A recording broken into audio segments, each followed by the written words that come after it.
മാധ്യമങ്ങളിലെ അധിക്ഷേപത്തെ തുടർന്ന് യുവാവ് ജീവനൊടുക്കിയ കേസിൽ പ്രതി ഷിംജിതയുടെ വാദം തള്ളി റിമാൻഡ് റിപ്പോർട്ട്. സിസിടിവി പരിശോധിച്ചതിൽ ബസ്സിൽ അസ്വാഭാവികമായി ഒന്നും കണ്ടെത്തിയില്ല.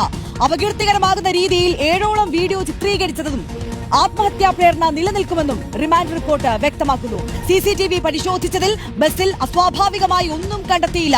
അപകീർത്തികരമാകുന്ന രീതിയിൽ 7ഓളം വീഡിയോ ചിത്രീകരിച്ചതും ആത്മഹത്യാ പ്രേരണ നിലനിൽക്കുമെന്നും റിമാൻഡ് റിപ്പോർട്ട് വ്യക്തമാക്കുന്നു. സുഹൃത്തുക്കളെ, ഈ കേസിന്റെ റിമാൻഡ് റിപ്പോർട്ട് വന്നു. ഈ റിമാൻഡ് റിപ്പോർട്ടിനകത്ത് വളരെ വ്യക്തമായിട്ട് പറയുന്നുണ്ട് അസ്വാഭാവികമായിട്ട് ഒന്നും തന്നെ അവിടെ സംഭവിച്ചില്ല എന്നുള്ളത്. അത് അവര് CCTV ദൃശ്യങ്ങളും ബസ്സിലെ ജീവനക്കാരുടെ മൊഴി, ഇവളുടെ മൊഴി ഇതൊക്കെ എടുത്തതിന് ശേഷമുള്ള റിപ്പോർട്ടാണത്. പക്ഷെ ഇവള് വീണ്ടും ആവർത്തിച്ച് പറയുന്നത് എന്താ വെച്ചാൽ അപമാനിക്കാൻ ശ്രമിച്ചു എന്നുള്ളതാണ്. ഇതിന് ഉത്തരം പറയാൻ നമ്മുടെ പ്രിയ സഹോദരൻ ദീപക് ഇന്ന് ഇവിടെ ഇല്ല.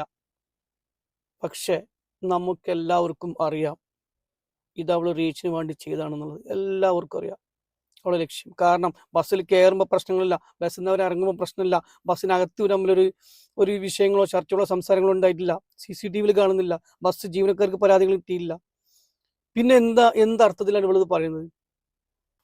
സ്വബഹുമാനപ്പെട്ട കോടതിക്ക് പറ്റുന്നുണ്ടെങ്കിൽ ഷിംജിതിനെ അങ്ങോട്ട് തൂക്കിക്കൊല്ലി.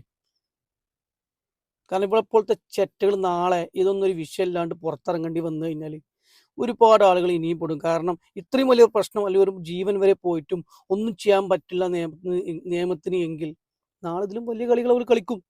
ഇതിൽ ഒരുപാട് ആളുകൾ ബലിയാടാകേണ്ടി വരും. മാത്രമല്ല നമ്മുടെ പ്രിയ സഹോദരൻ ദീപക് അനുഭവിച്ച വേദന, മരണത്തിന്റെ മുന്നേ വരെ സമൂഹത്തിൽ അനുഭവിച്ച വേദന, അവരച്ഛനമ്മ, അത് അവരച്ഛൻ്റെ അനുമ്മൻ്റെയും അവരെ അവസാനം വരെ അവർ അനുഭവിച്ചുകൊണ്ടിരിക്കണം ഇതൊക്കെ. അപ്പൊ അവൾക്ക് വേണ്ട, അതായത് ഷിംജിതക്ക് വേണ്ട റീച്ചല്ലേ, അങ്ങോട്ട് കൊല്ലി, അവളെ തൂക്കിക്കൊല്ലി, അങ്ങനെ അവൾക്ക് റീച്ചാകാം. ഇങ്ങനെയുള്ള ആളുകളൊന്നും സമൂഹത്തിൽ വേണ്ട. അതാണ് നല്ലത്. അവരെ വളർത്തല്ലേ പ്ലീസ്.